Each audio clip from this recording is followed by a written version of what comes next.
Sebuah penampakan seperti kuburan tank di wilayah Donetsk menjadi sorotan setelah pasukan Ukraina menyerang Rusia. Sebanyak 52 kendaraan lapis baja Kremlin dihancurkan. Bahkan, Ukraina juga menghancurkan jembatan ponton sehingga pasukan Rusia berenang ke pantai untuk menyelamatkan diri. Diyakini tank Rusia sedang mencoba menyeberangi sungai Donetsk ketika dihancurkan oleh artileri Ukraina. Rekaman yang dirilis oleh Kementerian Pertahanan Ukraina memperlihatkan tank Rusia yang hancur. Menurut laporan, unit yang terdiri dari sekitar 52 tank berusaha menyeberangi sungai untuk memperkuat posisi Rusia di dekat Biloho Rivka sebelah barat Lysychansk.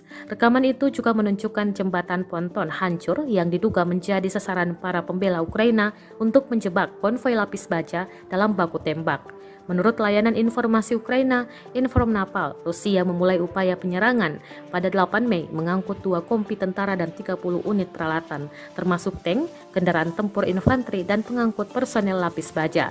Segera setelah mereka menyeberang, pasukan Ukraina menghancurkan jembatan ponton di dalam air. Militer Rusia menderita kerugian besar dan banyak tentara mencoba melarikan diri dengan berenang ke pantai lain.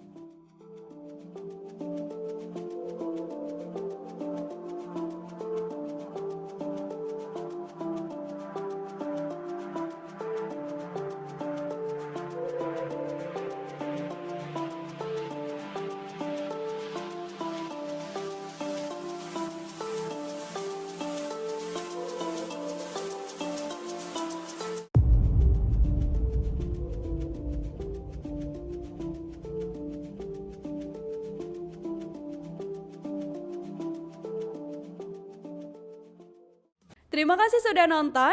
Jangan lupa like, subscribe, dan share ya.